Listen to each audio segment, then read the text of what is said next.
Irmãos, a gente vai dar continuidade então ao nosso estudo da carta aos Romanos, né? A gente terminou o capítulo 1 no último estudo. O capítulo 1, a grande tônica, né, do capítulo 1 é Paulo mostrando que os gentios, que são aqueles que não são judeus, precisam ouvir o evangelho porque eles estão debaixo da ira de Deus. Deus se revelou a eles, mesmo aqueles que nunca ouviram a pregação do evangelho através de um pregador, conhecem a Deus e deliberadamente se rebelam contra Deus através de idolatria, através da sua vida de imoralidade. E nós vimos no capítulo 1 que isso é um ato deliberado, não é um ato inocente de quem não conhece a Deus. Não existe nenhum ser humano no mundo que não conhece a Deus. Todos os seres humanos conhecem a Deus, porque Deus se revela tanto na consciência, quanto na criação, quanto na pregação da palavra. Deus se revela a todos os seres humanos. Todos os seres humanos conhecem a Deus. E no capítulo 1, Paulo mostra que os gentios, que ele quer ir pregar, né, em Roma, depois na Espanha, esses gentios estão em uma rebelião deliberada contra Deus. Eles rejeitaram o conhecimento, a revelação de Deus através da natureza. E nós vimos também no capítulo 1 algumas consequências que essa rejeição trouxe. Quando eles rejeitaram o conhecimento verdadeiro de Deus, automaticamente agora o pensamento deles se tornou inútil. Essas são as palavras que Paulo usa. Eles passam a adorar agora a criação e, afundados em idolatria, eles também se tornam afundados ali em imoralidades. Nós vimos uma lista de 21 pecados que Paulo cita no final do capítulo 1, descrevendo justamente esse estado espiritual que a rejeição a Deus provocou na vida dessas pessoas. Agora, no capítulo 2, Paulo vai mudar um pouco o discurso dele. Eu gosto de uma alegoria que o Augusto Nicodemos faz. O Augusto Nicodemos ele monta uma alegoria dizendo assim, é como se Paulo estivesse pregando para esses gentios e estivesse dizendo o seguinte: vocês que são pecadores, imorais, homossexuais, vocês que fazem essas coisas erradas, vocês estão debaixo do juízo de Deus. E enquanto Paulo pregava, é como se atrás de Paulo estivessem lá os legalistas, dizendo, realmente essas pessoas são desse jeito mesmo, esse povo é ruim mesmo, esse povo é pecador mesmo. Junto com esses legalistas estão lá os judeus, que eram os mais legalistas da época, e eles estavam aplaudindo. Isso é uma alegoria que o Augusto Nicodemos montou, e eu achei muito interessante. Aplaudindo o discurso de Paulo no capítulo 1. Realmente o povo é ruim, realmente esse povo é pecador, realmente são imorais. E agora no capítulo 2, Paulo vira para os legalistas. Vocês são a mesma coisa. O discurso de Paulo vai mudar agora o seu foco. No capítulo 1, o foco era os gentios. A partir agora do capítulo 2, Paulo vai mudar o foco do seu discurso para os judeus. Qual que é a intenção de Paulo, mudando o foco do seu discurso para os judeus? Mostrar que todos os seres humanos precisam do evangelho. Todos os seres humanos estão debaixo da ira de Deus, todos os seres humanos estão em rebelião contra Deus, mesmo aqueles que nunca ouviram a pregação estão em rebelião deliberada contra Deus. Aqueles que ouviram a pregação, que receberam a lei de Moisés, também estão em rebelião contra Deus, porque não cumprem a lei que Deus deu. O objetivo de Paulo é mostrar, portanto, que toda a humanidade, gregos e judeus, gentios e judeus, estão debaixo da ira de Deus. E a única coisa poderosa o suficiente para salvar eles é a pregação do Evangelho. O Evangelho, Paulo chegou nessa conclusão já no capítulo 1, o Evangelho é o poder de Deus para a salvação de todo aquele que crê. O único poder capaz de salvar o ser humano pecador é a pregação do Evangelho. Agora, no capítulo 2, portanto, Paulo vai começar a mostrar que também os judeus precisam da pregação do Evangelho para eles serem salvos. Eles não vão ser salvos por terem o sangue de Abraão correndo nas veias, eles não vão ser salvos por serem descendentes dos profetas, eles não vão ser salvos por fazerem parte do suposto povo de Deus. Eles somente serão salvos através da pregação do Evangelho. Eles também estão em rebelião deliberada contra Deus. Paulo vai começar a mostrar isso agora no capítulo 2. Essa primeira sessão do verso 1 ao verso 5, eu intitulei ela de Crítica da Presunção Judaica. Verso 1 e 2. Portanto, você que julga os outros é indesculpável, pois está condenando a si mesmo naquilo em que julga, visto que você que julga pratica as mesmas coisas. Sabemos que o juízo de Deus contra os que praticam tais coisas é conforme a verdade. Paulo agora então ele muda o discurso dele, ele muda o foco do discurso e agora ele diz: vocês aí legalistas, e dentro dos legalistas não estão só os judeus eram o ápice, né, do legalismo, mas estão também filósofos romanos. Quando Paulo elaborou aquela lista de pecados lá no final do capítulo 1, ele não está dizendo que toda a sociedade romana era daquele jeito. Nós tínhamos romanos que levavam uma vida, de certa forma, moral. Principalmente os filósofos romanos, Sêneca, eles valorizavam muito a moral. Eles criticavam essas pessoas que viviam em prazeres, em orgias, em bebedeiras. Eles criticavam e não eram cristãos. Mantinham uma vida aparentemente moral. Então Paulo agora está discursando para esses legalistas, não só para os judeus, mas para esses legalistas que estão olhando para aquela lista que Paulo fez no capítulo 1 de homossexuais, de pessoas que não respeitam seus pais, de homicidas, de todos aqueles pecados que ele montou lá no capítulo 1. Agora ele olha para esses que estão aplaudindo o discurso, que estão dizendo realmente as pessoas são desse jeito, e Paulo diz: vocês, quando julgam essas pessoas, se tornam indesculpáveis. Por quê? Porque vocês estão se autocondenando. Porque se você julga o que ele faz e você também faz, você está se autocondenando. Nós temos aqui, então, uma hipocrisia. Todo legalista, ele é hipócrita, porque ele condena algo que ele também faz. Paulo não está dizendo que esses legalistas, esses que julgavam aqueles pecadores do capítulo 1, faziam todos aqueles pecados que existiam lá no capítulo 1. Ele não está dizendo que eles cumpriam um por um daqueles 21 pecados. O que nós temos aqui são classes de pecado, e isso é muito interessante. Por quê? Não quer dizer que os judeus que estavam aplaudindo esse discurso de Paulo até então também eram idólatras. Paulo, lá no capítulo 1, disse que os gentios, quando rejeitaram a revelação de Deus, caíram em idolatria.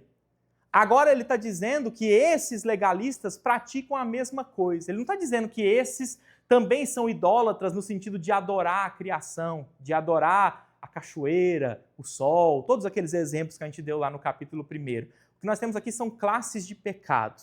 O que eu quero dizer com isso? Qual que é a diferença de um gentio que adora a cachoeira, de um gentio que adora o sol, para um judeu que adora a tradição religiosa dele? Qual que é a diferença de um gentio que adora a natureza, as árvores, os animais, para um judeu que coloca a sua tradição, os seus costumes judaicos e a sua religião muito acima da lei de Deus?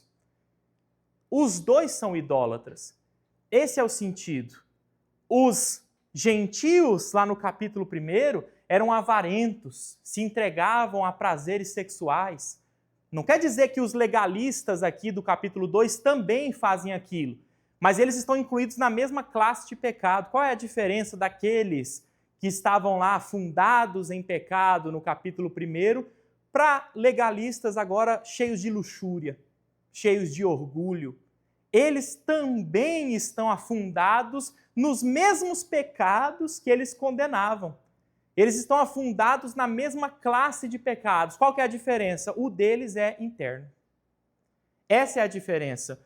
O que nós temos aqui é Paulo agora mudando o discurso e se assemelhando um pouco com o discurso de Jesus no Sermão do Monte, em Mateus 5.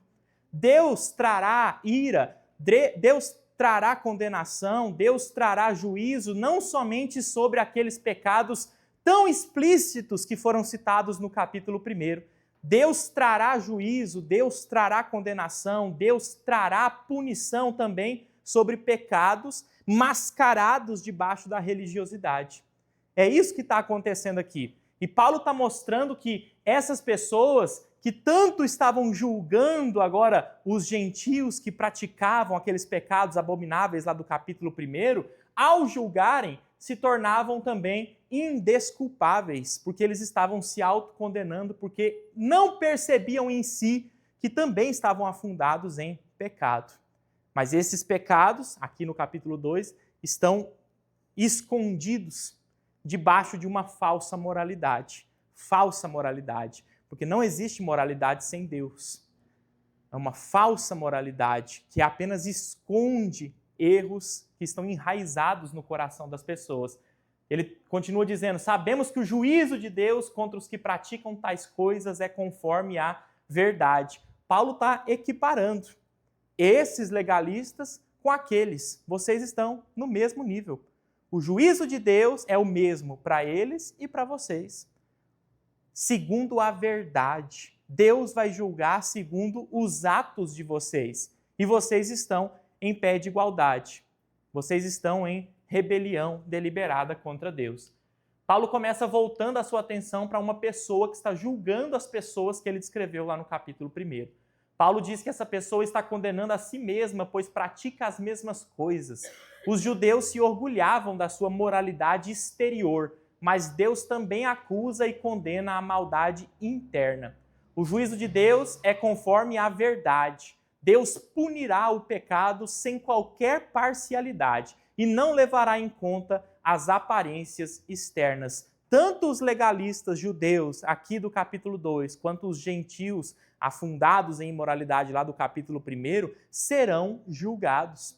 Estão debaixo da ira de Deus por estarem em rebelião contra Deus. Independe se esse aqui está com uma fantasia religiosa, independe se esse aqui esconde uma moralidade externa, independe se esse aqui esconde os seus pecados dentro do coração, independe. Ambos estão em rebelião deliberada contra Deus e o juízo de Deus cairá sobre eles, porque Deus julga conforme a verdade. Deus não tem parcialidade no seu julgamento.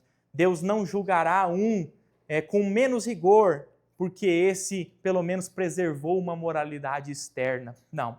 O juízo de Deus é o mesmo, porque Deus julga justamente essa intenção do coração. Na verdade, nós vamos ver que o juízo de Deus sobre esses é pior do que o juízo de Deus sobre os gentios. Olha esse comentário do Hernandes Dias Lopes. A tese defendida pelo apóstolo Paulo nos 3 primeiros capítulos da carta aos Romanos é que tanto os gentios como os judeus são culpados diante de Deus em virtude da revelação que receberam.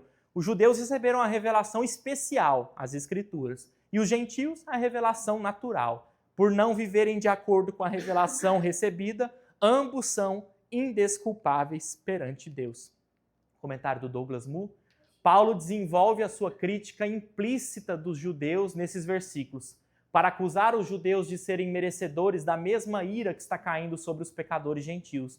O julgamento de Deus é conforme a verdade, e ele deve julgar com justiça as obras de toda pessoa. E esse critério de justiça imparcial se aplica até mesmo ao judeu que se orgulha de ser membro do povo de Deus. Os judeus estão na mesma condição básica dos gentios no que se refere ao julgamento divino, porque, em primeiro lugar, a imparcialidade de Deus exige que ele trate todas as pessoas da mesma forma, julgando cada uma de acordo com o que fez. Em resposta, os judeus talvez objetem que eles têm na lei mosaica uma clara vantagem sobre os gentios. Assim, em segundo lugar, Paulo mostra que a posse da lei mosaica não fará nenhuma diferença nesse julgamento. Por quê? Em primeiro lugar, não é a posse, mas a prática da lei que importa. E os gentios também têm lei em algum sentido. Esse aqui vai ser o tema do próximo estudo, que os judeus se orgulhavam de terem a lei. E Paulo vai mostrar que os gentios também têm, de certa forma, uma lei gravada aqui. E ambos, judeus e gentios, estão em rebelião contra essa lei que foi revelada a eles. Paulo, portanto, iguala o posicionamento do judeu e do gentio. Ambos estão debaixo da condenação de Deus por causa das suas transgressões da palavra de Deus. Comentário. A lei de Deus não apenas acusa e condena os pecados externos, mas também a maldade interna. A dúvida sobre Deus e outros vícios do coração, juntamente com todos os maus desejos. Por isso, Jesus, em Mateus 5, repreendeu os fariseus que interpretavam a lei de Deus apenas em relação às ações externas, como entendemos as leis civis, e acrescentou uma nova interpretação sobre a maldade interior. Lembra de Jesus lá em Mateus 5? Você acha que você tem que matar alguém para você ser um homicida? Se você desejar que ele morra, você já é um homicida. Jesus traz essa questão interna, né, dessa maldade do coração.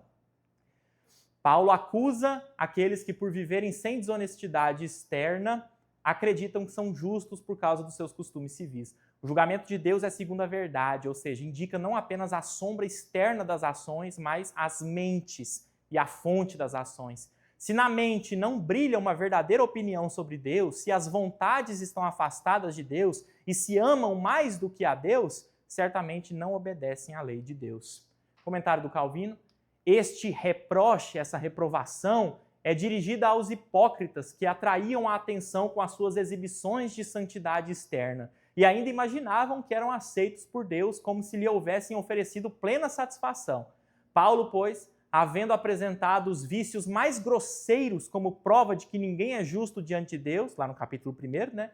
Agora se volta contra essa classe de pessoas que mantém a aparência de santidade, as quais não havia ainda incluído no seu primeiro catálogo. Ele, pois, os torna indesculpáveis, visto que conheciam o veredito divino e mesmo assim transgrediam a lei. É como se dissesse: ainda quando não consintas nos vícios dos outros, e ainda quando, ao contrário, tem-se a impressão de seres um confesso inimigo e reprovador dos mesmos, todavia, visto que não te achas livre deles, se te examinares detidamente, não poderás oferecer defesa alguma em favor da tua conduta. Olha o tanto que isso aqui é forte. Qual que é a diferença desse legalista do capítulo 2 para aquele gentil afundado em pecado lá no capítulo 1? A descrição que Paulo fez no capítulo 1 foi a seguinte: vocês não somente praticam o pecado, mas vocês também incentivam os outros a fazer. Ele disse isso lá no capítulo 1. Aqui o que está acontecendo?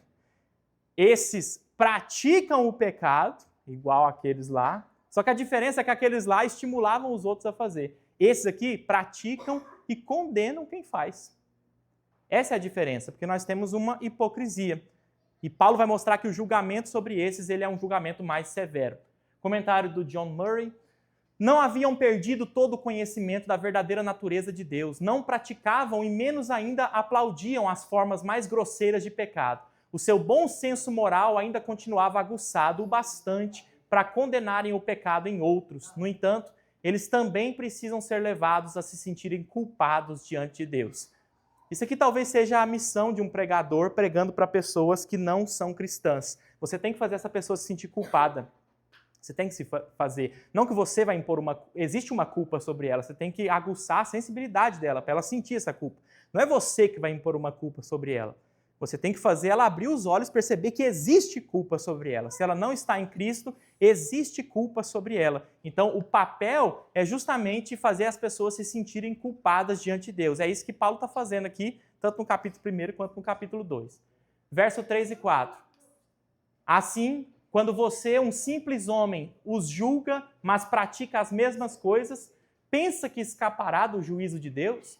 Ou será que você despreza as riquezas da sua bondade, tolerância e paciência, não reconhecendo que a bondade de Deus o leva ao arrependimento? O argumento de Paulo é o seguinte: o que faz essas pessoas, esses judeus, o que estava fazendo essas pessoas imaginarem que elas escapariam do juízo de Deus? A simples moralidade exterior. A simples moralidade exterior. Eu fiquei pensativo sobre isso aqui hoje à tarde. Eu estava revisando esse estudo aqui, e eu fiquei pensativo. É uma pergunta que a gente tem que se fazer. O que faz você achar que você vai escapar do juízo de Deus? O que faz você achar que você não vai ser fulminado no último dia? E qualquer resposta que não seja Cristo mostra que você está ainda sob o juízo dele. Qualquer resposta do tipo: não, mas eu vivo uma vida decente, você está debaixo do juízo. Não, mas eu vivo em santidade. Está debaixo do juízo. Não é suficiente. Não é suficiente. Qualquer resposta que não seja eu sei que o juízo de Deus não cairá sobre mim porque já caiu sobre Cristo e eu creio em Cristo. Qualquer resposta que não seja essa mostra que você ainda está debaixo do juízo. Então, a pergunta de Paulo: quando você, um simples homem, os julga, mas pratica as mesmas coisas, pensa que escapará do juízo de Deus? Essa pergunta: o que faz você achar que você vai escapar do juízo de Deus? A sua moralidade? Essa pergunta, se a resposta dela não é Cristo, mostra que nós estamos ainda debaixo do juízo de Deus. O verso 4. Será que você despreza as riquezas da sua bondade, tolerância, paciência, não reconhecendo que a bondade de Deus o leva ao arrependimento? Isso aqui é muito pesado. Isso aqui é muito pesado, porque às vezes a gente acha que Deus usa o sofrimento para levar a gente para o arrependimento. Mas aqui Paulo está mostrando que Deus usa a bondade para levar a gente para o arrependimento. Então não se assuste quando você vê uma pessoa que não é cristã, mas tudo dá certo. Tudo dá certo. Uma pessoa que não é cristã, mas tudo dá certo. O que é isso? É Deus usando de bondade. Para quê? Para mostrar que ele está aprovando ela? Não, para levar ao arrependimento. Justamente para fazer essa pessoa reconhecer, eu sendo quem eu sou, Deus ainda é gracioso comigo. É a mesma lógica de um pai que o filho ali já é um adolescente, um quase adulto, e ele vai lá e rouba o próprio pai, rouba a própria mãe, e aí depois chega diante dos pais, conta o que aconteceu e os pais perdoam. Bondade, perdão, misericórdia. O que deveria acontecer? O que deveria acontecer é esse filho cair de joelho, chorando, dizendo, nunca mais eu faço isso. Nunca mais eu faço isso, mesmo eu fazendo o que eu fiz, eu ainda fui alvo da bondade, da misericórdia dos meus pais. Nunca mais eu faço isso. Esse era o propósito de Deus com Israel. Esse era o propósito de Deus com os judeus. Existe um povo mais rebelde do que os judeus no Antigo Testamento? Existe um povo mais desobediente do que os judeus no Antigo Testamento? E o que Deus fez com eles? Bondade. Eram levados para o exílio, mas eram trazidos de volta. Mas acontecia tanta coisa ruim com eles, mas Deus ia lá e sarava. E no final de tudo ainda entregou o Messias para eles. Vai pregar primeiro para vocês, vai viver no meio de vocês, é presente meu para vocês, é bondade minha para vocês. O que deveria acontecer? Israel tinha que cair de joelho como um filho, chorando, dizendo, nunca mais eu faço isso. Foi isso que aconteceu? Não. Usaram da bondade de Deus no sentido assim, se eu pequei e ele usou de bondade comigo, significa que eu posso fazer de novo. Usaram a bondade, usaram a misericórdia, usaram a graça como uma licença para o pecado ser repetido. É por isso que Paulo diz, vocês desprezam as riquezas da bondade, da misericórdia de Deus. E é justamente essa bondade, essa misericórdia, que é o instrumento que Deus usa para nos levar ao arrependimento. Isso aqui, irmãos, é para deixar a gente constrangido. Deus usa o sofrimento para fazer a gente se arrepender? Usa. Mas e quando ele usa a bondade?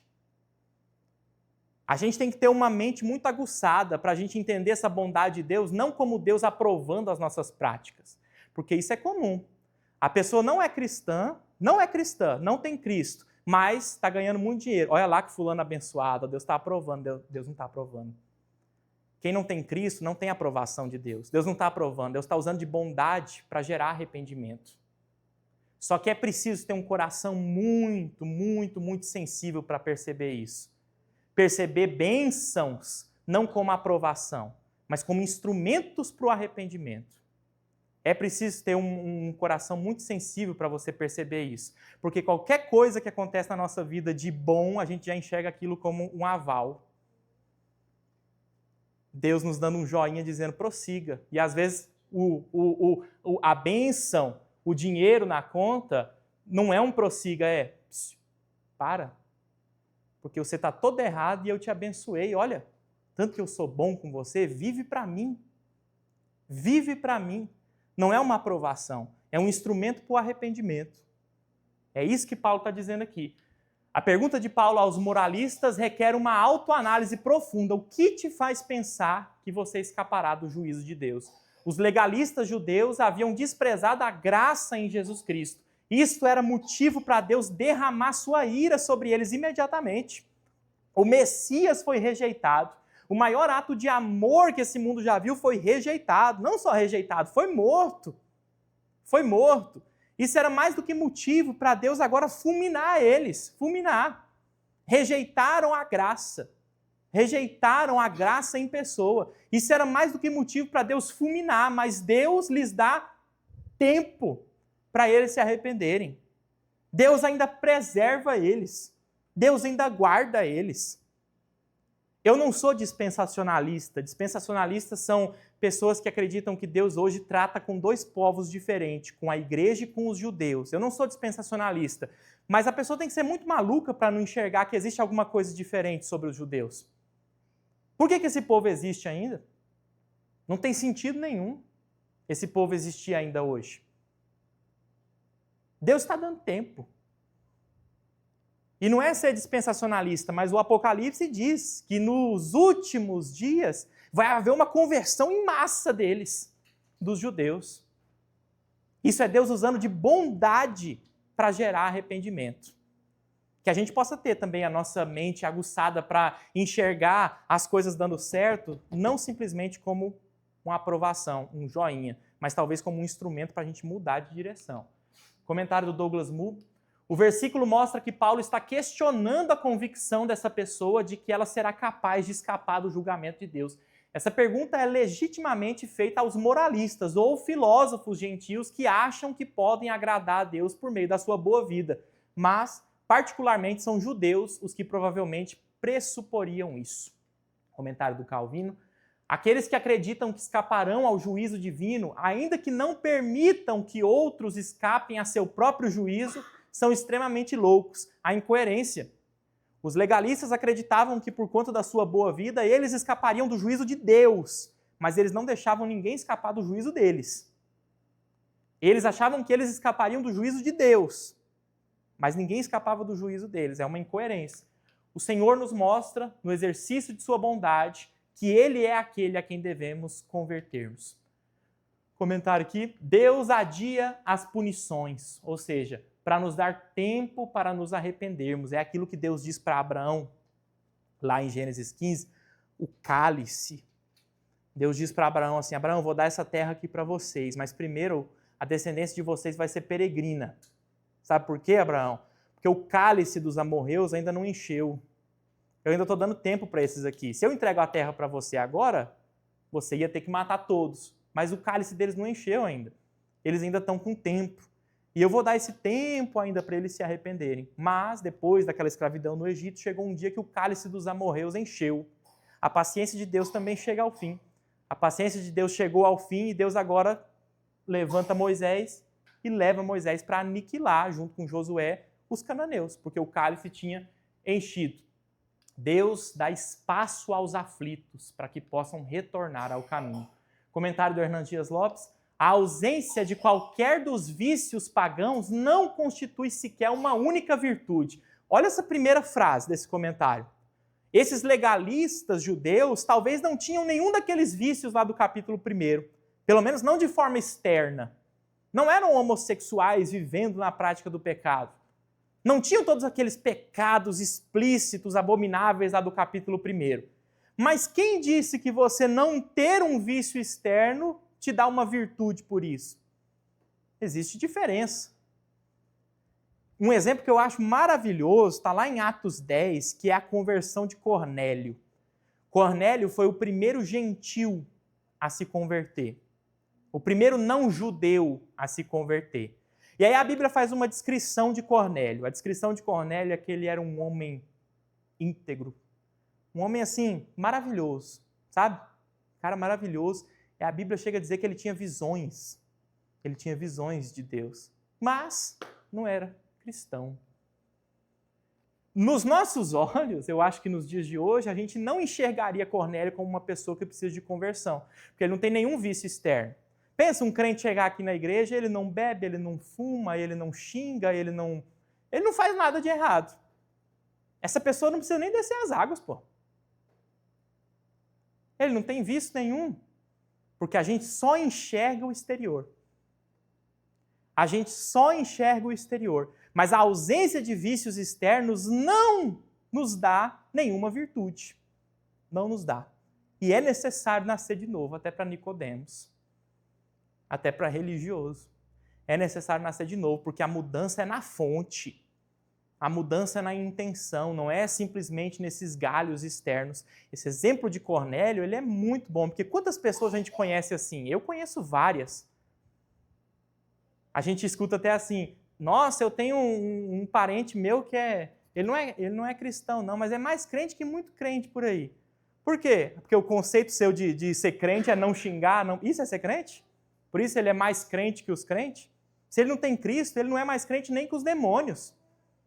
Porque a fé dele nem treme, os demônios tremem. Então, essa ausência de pecados externos não produz absolutamente nada. Nada. É para essas pessoas que Paulo está discursando. Talvez legalistas judeus que exteriormente não tinham nada a ser corrigido. Nada. Mas mesmo assim, Paulo está mostrando, vocês estão na mesma situação daqueles imorais lá do capítulo 1. Literalmente na mesma situação. E o juízo sobre esses ainda vai ser pior.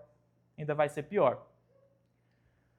A ausência de qualquer dos vícios pagãos não constitui sequer uma única virtude. O alvo divino em demonstrar sua bondade não é produzir soberba espiritual, que foi o que tinha acontecido. Deus é tão bom com Israel que eles acabaram se sentindo os mais importantes do mundo. Nós somos o povo de Deus, todo mundo é lixo. Todo mundo é lixo, nós somos os de verdade. Acabou produzindo uma soberba neles. O alvo de Deus não é produzir soberba, é produzir arrependimento com a sua bondade. Esses arrogantes moralistas pensam que só os devassos carecem de arrependimento. Eles não. A teologia errada produz um comportamento errado. Verso 5. Contudo, por causa da sua teimosia e do seu coração obstinado, você está acumulando ira contra si mesmo para o dia da ira de Deus, quando se revelará o seu justo julgamento. Esse versículo aqui encerra essa sessão e ele é muito, muito, muito pesado. Por quê? Porque no capítulo 1, quando Paulo descreveu lá todos aqueles pecados, todos aqueles gentios afundados em imoralidade, afundados em idolatria, vocês lembram o que Paulo falou? Que justamente essa vida imoral, justamente essa vida no pecado já é um ato da ira de Deus. Já é uma prova da ira de Deus. De que forma? Deus está entregando vocês, está dizendo, pode ir lá. Pode pecar do jeito que vocês quiserem. Ou seja, em algumas pessoas, Deus já está manifestando ira hoje. Foi isso que Paulo falou no capítulo 1. Algumas pessoas afundadas nesses vícios, afundadas nesses pecados externos, nessas imoralidades, algumas pessoas, Deus já está derramando ira hoje. E qual que é a forma da ira dele? Entregar essa pessoa cada vez mais ao seu pecado. Só que existem outros tipos de pessoa que tudo está sendo acumulado. Tudo está sendo acumulado, reservado para o dia da ira de Deus. Isso aqui, a gente não vai saber explicar o porquê que Deus faz com um e não faz com o outro. Mas isso aqui precisa abrir os nossos olhos. Precisa abrir os nossos olhos. Um já está sofrendo a ira hoje. O outro está simplesmente sendo acumulado, e vai ser descontado tudo de uma vez no dia da ira de Deus. Não quer dizer que esse, por ainda ter a sua moralidade externa preservada, quer dizer que ele está aprovando a Deus. Não. Esse simplesmente Deus está deixando tudo ser acumulado. São os porquês de Deus que a gente não entende, o porquê que Deus faz com um, não faz com o outro. Mas isso aqui mostra para nós uma coisa, irmãos. Aquele discurso de, não, os falsos, Deus tira a máscara, às vezes vai ser só no último dia. Às vezes você não vai ficar sabendo, não. Vai conviver com ele até o final, crente. E no último dia, o que estava sendo acumulado é revelado. Vai depender. E depende simplesmente de Deus. A gente não sabe explicar o porquê. Por que que uns Deus já derrama ira hoje? Por que que uns Deus já desmascara hoje? Por que que outros Deus não desmascara? Vai até o final. E a gente vai ter que conviver com eles até o final, sendo sóbrio, sendo sensato, até o final. E no último dia, se de fato isso estiver acontecendo, aquilo que estava sendo acumulado vai ser revelado. Mas isso, sabe, abre um pouco a nossa visão no sentido de, não, os de verdade, Deus mostra quem são os de verdade. Só no final. Muitos vão ser só no final. O joio e o trigo, sabe? Vão ficar juntos até o dia da colheita. Por quê? Porque quem é que olha para um religioso desse aqui e identifica que isso aqui é joio? Não foi essa a advertência de Jesus lá na parábola do joio e do trigo? Deixa a gente arrancar o joio. Não, deixa crescer junto. Por quê? Porque é parecido demais. Você vai tentar arrancar o joio e vai arrancar trigo. Então você vai achar que alguém ali é errado, vai tentar punir e era certo. Você não tem capacidade de fazer esse julgamento. Essa é a questão. Então esse discurso de os certos, Deus mostra quem é o certo, é verdade? É verdade, mas nem sempre. Então sempre é preciso muito, muito cuidado. E aqui nós temos Paulo citando isso aqui pela primeira vez. A próxima sessão vai ser ele falando sobre isso. o dia da ira de Deus. Existe ira de Deus sendo derramada no mundo hoje? Existe. A sociedade está cada vez mais imoral porque Deus está derramando a sua ira. Paulo mostrou isso no capítulo 1. Mas vai existir o grande dia do Senhor, citado muito no Antigo Testamento pelos profetas, né, por Ezequiel, por Isaías principalmente. O grande dia da ira do Senhor, o dia do Senhor chegará. E nesse dia, mesmo aqueles que já estão sofrendo a ira de Deus serão punidos com uma ira agora pura. Porque a ira de Deus derramada no mundo hoje é uma ira misturada, né? Uma ira diluída em formas de misericórdia. É uma ira que causa sofrimento, mas que ainda nos fornece médicos. É uma ira que talvez cause angústia, mas que fornece acompanhamento. É uma ira que ainda fornece um certo tipo de bálsamo. Essa ira do grande dia do Senhor é uma ira pura. É uma ira onde o tormento não tem fim mais, o sofrimento não tem fim mais. A gente vai ver Paulo falando na próxima sessão sobre o dia da ira do Senhor. Deus demonstra a sua bondade para gerar arrependimento, mas quando a sua misericórdia não é correspondida com arrependimento, o julgamento é agravado. Deus não tolerará para sempre, haverá o grande dia da ira do Senhor. Comentário do Calvino: os ímpios não só acumulam para si mesmos diariamente o mais pesado juízo divino durante a sua existência terrena, mas também os dons divinos, os quais continuamente desfrutam, agravarão a sua condenação, visto que serão convocados para que deem conta dos mesmos. Esse é o sentido do juízo sobre os judeus, principalmente, mas a gente pode linkar com a igreja também, ser um juízo dobrado, vamos dizer assim. Por quê? Porque receberam dons que outros não receberam. Dons aqui não são os dons espirituais, dons aqui são os dons no sentido assim, Deus vai condenar aquele índio que nunca ouviu uma pregação? Deus vai condenar, porque Deus se revelou na natureza e ele se rebelou deliberadamente contra Deus. Mas Deus vai revelar de forma pior, Deus vai julgar, na verdade, de forma pior, aquele que recebeu dons que o indígena lá não recebeu. Que tipo de dom? Eu te deixei participar do culto da minha igreja. Eu te fiz conviver com o meu povo. Você viveu num país cristão. Nunca te ameaçaram de morte por ser cristão. Dom, presente. E você não correspondeu. Não correspondeu. Mesma coisa do que Jesus falou. Lembra do que Jesus dizia? Ai de vocês, cidades, porque eu estou pregando para vocês. Se Sodoma e Gomorra tivesse ouvido o que eu estou dizendo para vocês, teria sido diferente. E aí Jesus chega ao ponto de dizer que no dia do juízo, se essas cidades quererem falar alguma coisa, Sodoma e Gomorra se levantará no juízo. Não. Vocês tiveram muito mais do que nós. Vocês tiveram muito mais dons do que nós, muito mais presentes do que nós, oportunidades, privilégios que nós não tivemos. Então, esse capítulo 2 de Romanos, principalmente, sustenta, não de forma completa, porque a gente não tem um texto bíblico que diz claramente isso, mas principalmente o capítulo 2 de Romanos mostra para nós que assim como há diferença de galardão no céu, haverá diferença de galardão no inferno. Não sabemos como isso acontecerá, mas haverá níveis de condenação diferentes, porque os dons foram dados com maior ênfase a uns, e mesmo assim esses rejeitaram. E aí, para ficar mais pesado, Paulo está pregando isso aqui para os judeus. Será que a igreja não recebeu mais do que os judeus? Eu acho que muito mais, porque a gente nem era desse povo. A gente foi adotado. É um privilégio muito grande, muito grande.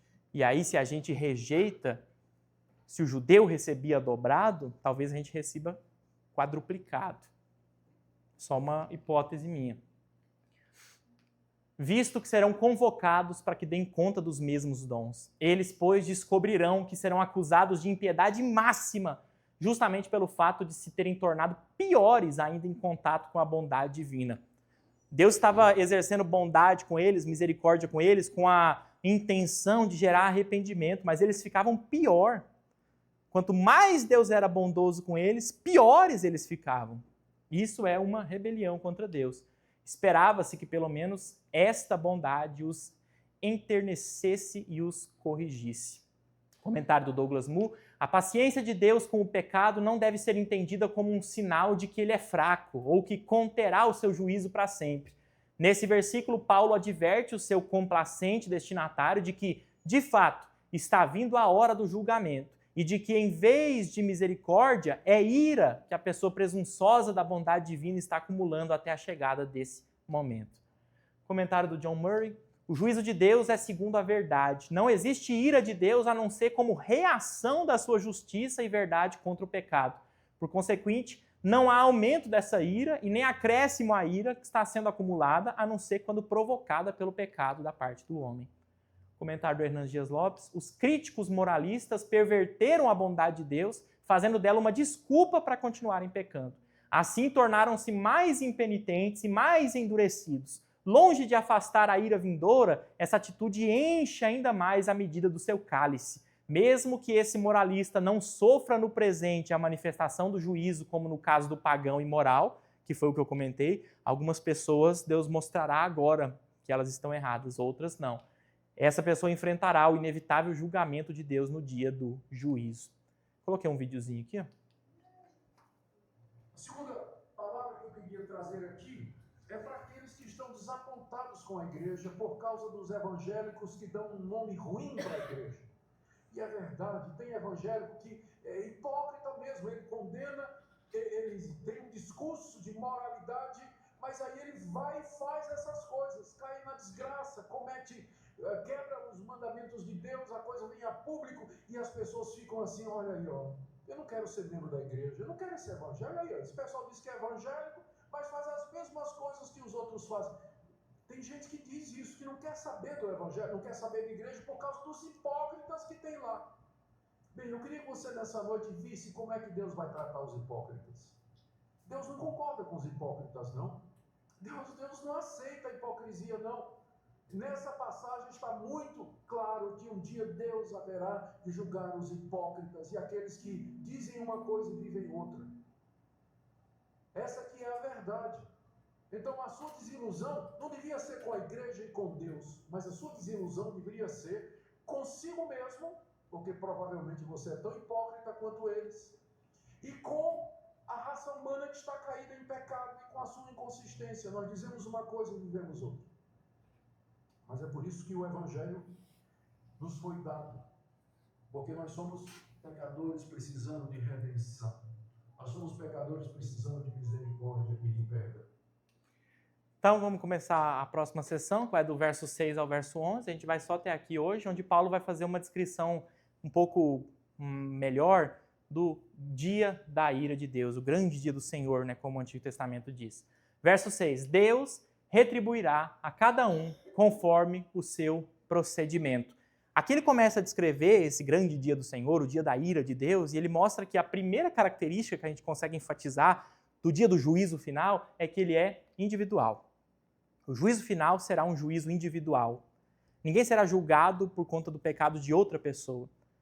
Deus retribuirá a cada um conforme o seu procedimento. O juízo de Deus, ele é individual e ele é justo. Deus retribuirá a cada um conforme o seu procedimento. O procedimento aqui significa as obras, a sua forma de você viver. Este versículo não defende a salvação pelas obras, obviamente, né? Porque na carta aos Romanos, na verdade, Paulo luta contra isso, né? De que a salvação, na verdade, ela é pela fé em Cristo, né? Esse versículo não defende a salvação pelas obras. Os ímpios serão julgados por causa de e de acordo com as suas obras, mas os salvos serão recompensados de acordo com as suas obras e não por causa das suas obras. O que isso aqui quer dizer? Deus retribuirá a cada um conforme o seu procedimento. Significa que uma pessoa vai ser salva porque ela andou de forma correta aqui na Terra? Não, obviamente não. Paulo vai trabalhar na carta aos Romanos que, na verdade, essa obediência, o proceder de forma correta é uma consequência da fé. Então a pessoa crê em Cristo, é salva e isso gera transformação e ela agora vive uma vida correta. Então, os salvos vão ser recompensados pelas suas obras, isso sim. De acordo com o seu proceder, você receberá galardão. Os salvos serão recompensados pelas suas obras, isso sim, mas não por causa das suas obras. Ele não vai estar no céu, estar na vida eterna por conta das suas obras. Mas os ímpios é diferente.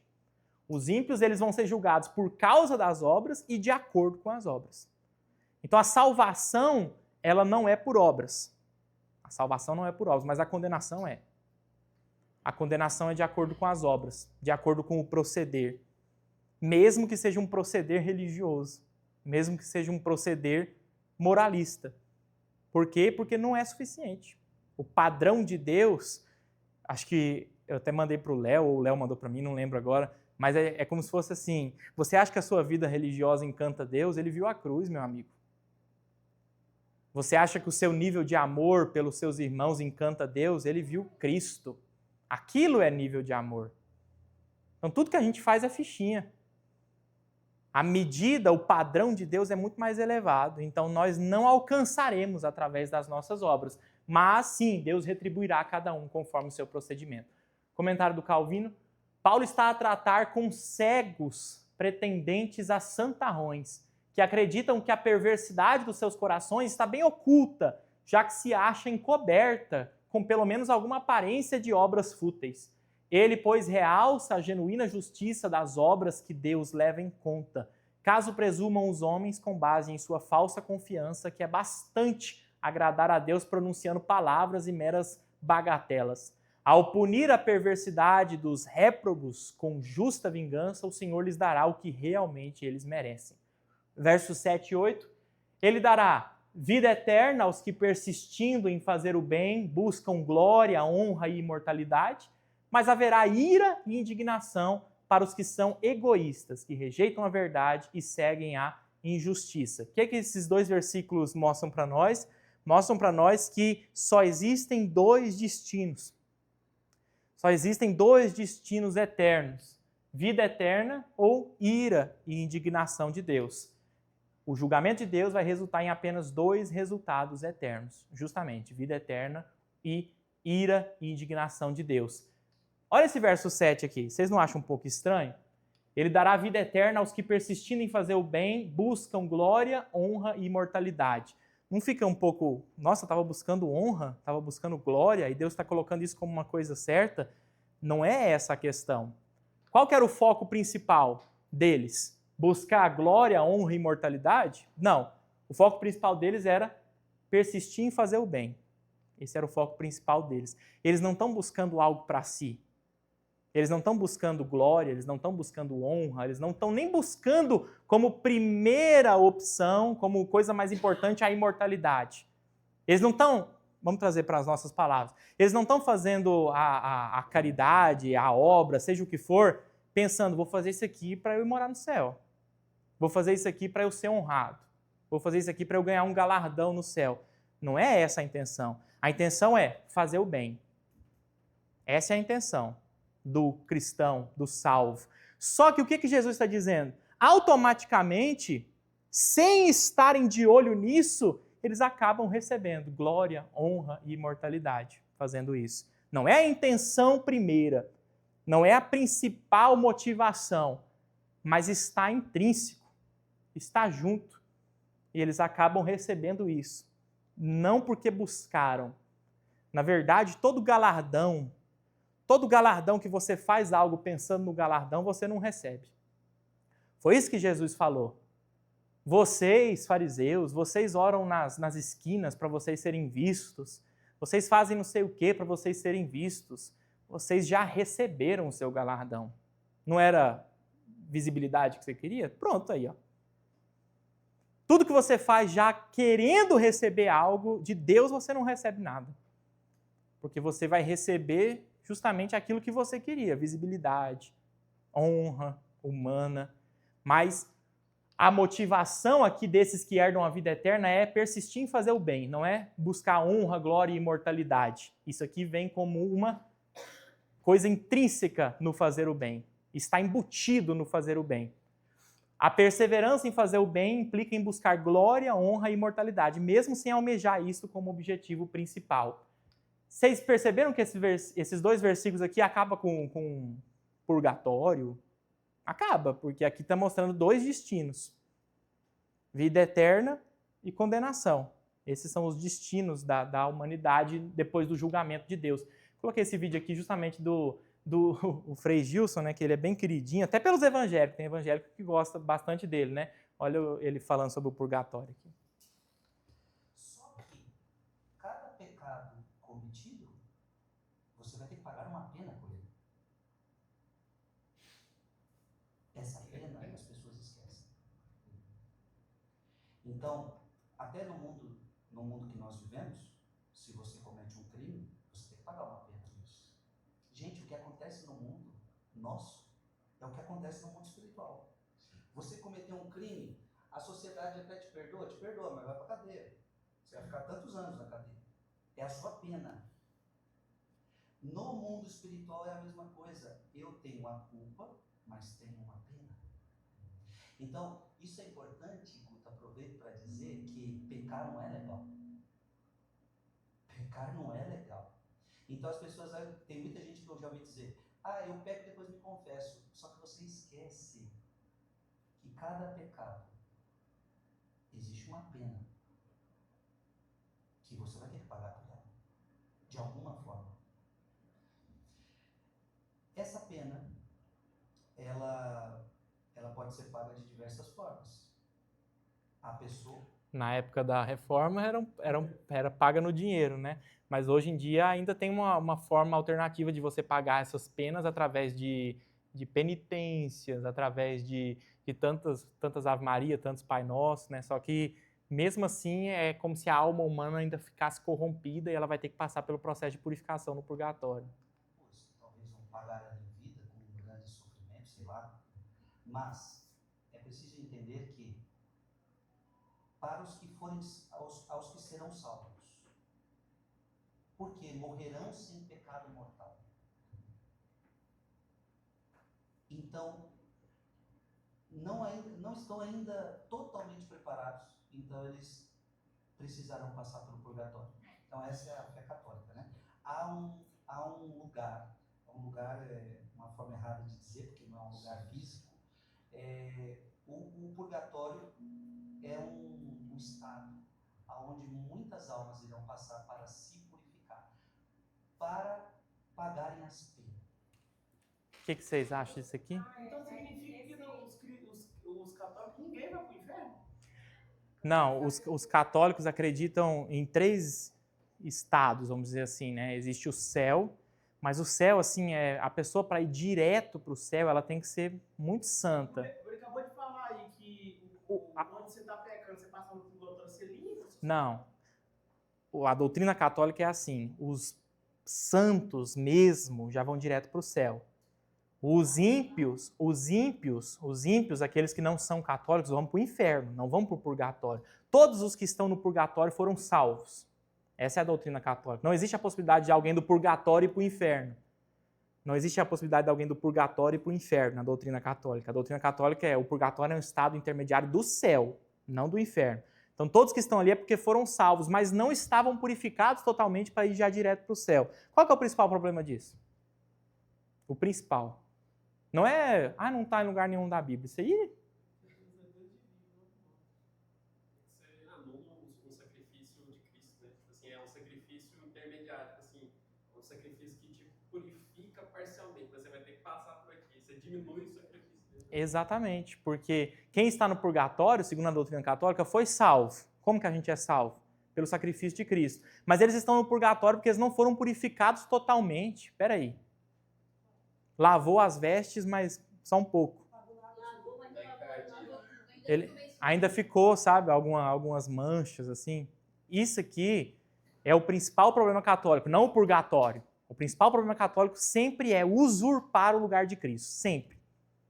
Eu bati nessa tecla no Clube do Livro, as estátuas, e isso aí não entra no top 10 dos piores problemas católicos. O principal problema católico é eles usurparem o lugar de Cristo. Cristo, para eles, não é nada. Na verdade, um pouquinho depois, nesse podcast aqui, ele dá o exemplo, né, daquele fiel que vai lá se confessar com o padre, e ele diz assim, abre aspas para o Frei Gilson, o padre ali, como um sacerdote, ele te absolve da culpa, mas não te absolve da pena. São as palavras dele. Então você se confessa com o padre, os católicos acreditam numa coisa que chama in persona Christi, o padre fala em nome de Cristo. A gente viu isso na morte do John Hus aqui no Clube do Livro, né? O Papa, principalmente, age em persona Christi. Então quem está condenando a pessoa é Cristo, não é um líder religioso. E é por isso que eles acreditam que um padre, um sacerdote, pode, in persona Christi, ou seja, é Cristo agindo, dizer para uma pessoa, eu te absolvo dos seus pecados, quando você se confessa com ele. E aí a doutrina católica diz que essa pessoa então está absolvida da sua culpa, mas não da pena. Ela ainda continua, de certa forma, contaminada e ela vai ter que pagar por essa pena. Isso usurpa, irmãos, usurpa completamente. A confissão uns com os outros é bíblico, né? Mas a absolvição de pecados, aí já é um negócio um pouquinho mais sério, né? Uma pessoa dizer para outra, eu te absolvo dos seus pecados, é um negócio um pouquinho complicado. Verso 9, 10 e 11, para encerrar. Haverá tribulação e angústia para todo ser humano que pratica o mal. Ele está descrevendo o grande dia do Senhor, o dia da ira do Senhor. Haverá tribulação e angústia para todo ser humano que pratica o mal, primeiro para o judeu, depois para o grego. Mas glória, honra e paz para todo que pratica o bem, primeiro para o judeu, depois para o grego. Pois em Deus não há parcialidade. Percebe que ele coloca sempre o judeu primeiro? Por quê? Por conta dos privilégios. Por conta dos privilégios que receberam. Então, quem foi que recebeu os privilégios lá no Antigo Testamento? Os judeus. Quem foi que recebeu os privilégios no Novo Testamento? A igreja? Sim, mas antes, os judeus. Cristo caminhou no meio deles. No meio deles. Nasceu como um deles. Então, o julgamento virá primeiro a eles e também as bênçãos virão primeiro a eles. Justamente por conta desses privilégios que eles receberam logo no início. Em Deus não há parcialidade. Paulo está montando todo o argumento dele até aqui, a gente vai só até o verso 11 hoje, mostrando que os judeus também estão debaixo da ira de Deus, portanto precisam ouvir o Evangelho. O Evangelho é a única possibilidade de todo ser humano ser salvo. Não basta ser judeu. O argumento de Paulo, inclusive no restante da carta, vai ser judeu de verdade é quem crê em Cristo. Quem não crê em Cristo é descendente de Abraão. Você pode ter o sangue de Abraão, mas você não tem a fé que Abraão tinha. Judeu verdadeiro é aquele que crê em Cristo, porque Abraão creu em Cristo e foi justificado. Esse vai ser o argumento de Paulo nos próximos aí. Mas, enfim, aqui ele termina de mostrar que os judeus também aqui estão debaixo dessa ira de Deus. Ele mostra que os judeus e os gentios estão ali em pé de igualdade, em rebelião contra Deus, mesmo que esses aqui tenham recebido todos esses privilégios, principalmente o fato deles terem recebido a lei de Deus escrita. E eles se vangloriavam muito por isso. Por isso que no verso 12, que vai ser onde a gente vai começar no próximo, Paulo vai começar o argumento mostrando assim, e vocês se vangloriam de terem recebido a lei, os gentios também têm a lei escrita no coração deles. Ele vai mostrar, vocês estão em pé de igualdade em tudo. Estão em pé de igualdade em tudo. Ambos estão em rebelião contra uma lei revelada. Ambos. É isso que ele vai começar a dizer a partir do verso 12. Os gentios alegavam ignorância. Nunca ouviam a pregação, mas Deus tinha se revelado à natureza. Os judeus se orgulhavam dos seus privilégios. Paulo mostra que Deus julgará cada indivíduo sem parcialidade. Comentário do Douglas Moo. Paulo aparentemente quer enfatizar de novo a completa imparcialidade do julgamento de Deus. E mais uma vez, esse ponto é dirigido particularmente a judeus, como indica a última expressão do versículo. Para o judeu primeiro e então para o grego. Em uma guinada irônica, Paulo usa a mesma expressão que afirmava a prioridade do judeu como receptor das boas novas da salvação, para afirmar que essa mesma prioridade lhe é dada no julgamento. Lá no capítulo 1, Paulo disse assim, o evangelho é o poder de Deus para a salvação de todo aquele que crê, primeiro do judeu, depois do grego. Ele disse isso lá no capítulo 1, mostrando, vocês foram os primeiros a receber a mensagem, tanto no Antigo Testamento quanto no Novo. Só que isso também vai resultar nisso aqui. No quesito juízo, vocês também vêm primeiro. Vocês também vêm primeiro por conta dos privilégios. Assim como a palavra da promessa foi primeiro ao judeu, também a punição por não responder essa palavra vai primeiro ao judeu. Opondo-se à tendência dos judeus de considerar a sua eleição uma garantia de que seriam os primeiros na salvação e últimos no julgamento, existe um texto primitivo. Os judeus eles tinham tanto orgulho de ser o povo que eles eram, que existe uma alegoria judaica lá dos primeiros séculos que dizia que o Abraão está sentado na porta do inferno para não deixar nenhum judeu entrar. Para mostrar que justamente eles são os primeiros a receber as recompensas, mas os últimos a receber castigo. Porque eles são povo de Deus, eles são descendentes de Abraão, eles tinham essa identidade muito forte. Paulo vai bater muito nessa tecla a partir daqui. Opondo-se à tendência dos judeus de considerar a sua eleição uma garantia de que seriam os primeiros na salvação e últimos no julgamento, Paulo insiste que a prioridade deles será aplicada igualmente em ambas as situações. Comentário do John Murray: a equidade do juízo divino levará em conta a diversidade das situações e, portanto, a prioridade que pertence aos judeus, devido aos seus privilégios, contribuirá para acentuar a sua condenação no caso de haverem praticado o mal. Tal como o justo juízo de Deus também ficará comprovado e será muito relevantemente exemplificado na recompensa de glória no caso de terem praticado o bem.